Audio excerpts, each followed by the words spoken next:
Hey everyone, this is the F-Stop 32-liter backpack, and I just wanted to give my brief thoughts on it.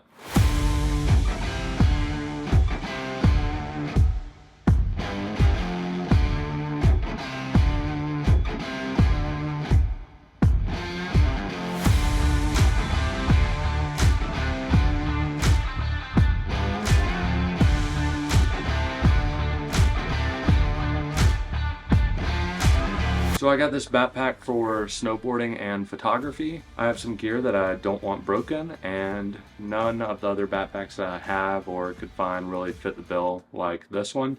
So I went ahead and invested. It was around $330, I believe, but I think that's well worth it whenever you consider the amount of money the gear costs. So the main reason I got this backpack is the ability to access the camera gear from the back of the pack.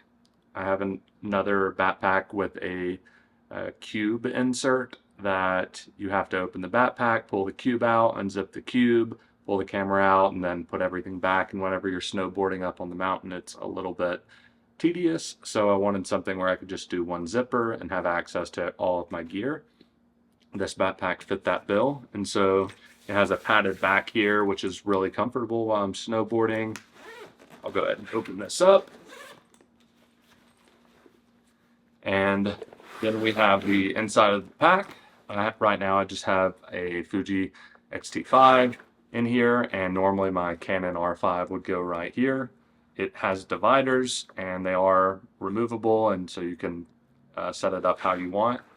One thing I don't really like is if you do rearrange these dividers, the walls are not very Velcro-y. As you can see, I have it on the wall here, and I can use one finger and just slightly push up and we're off, versus the dividers here that I have the Fuji in. I can use one finger. I'm pulling,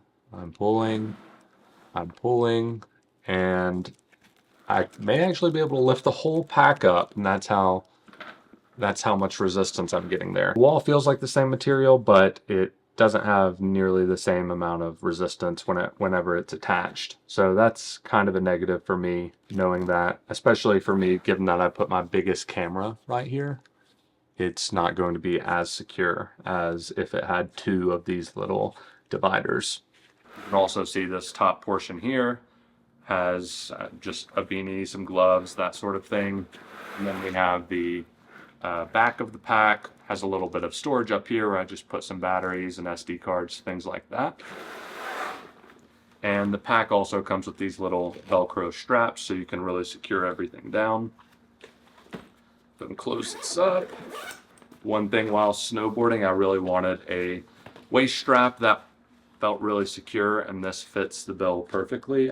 I'm 6'2", and so having a solid waist strap was kind of a necessity for me, and this definitely fits that bill. Flip around.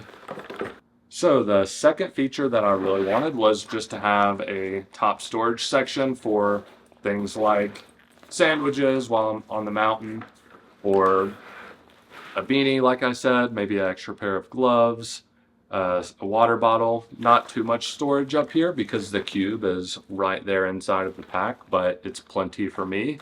And as you can see, there's also a zippered pouch here in the top as well. And then whenever you close this up, you have another section right here on top of that section that is even smaller, where I just put earbuds and things like that. So there are other reviews out there that go through all of the pockets, like the laptop pocket here, or the ability to take this Velcro and expand the sides for even more room. But I'm not really going to go through all of that. I mainly wanted to go through what I found to be the most important features: the top section for storage and the camera cube, and whether it worked for snowboarding for me or not.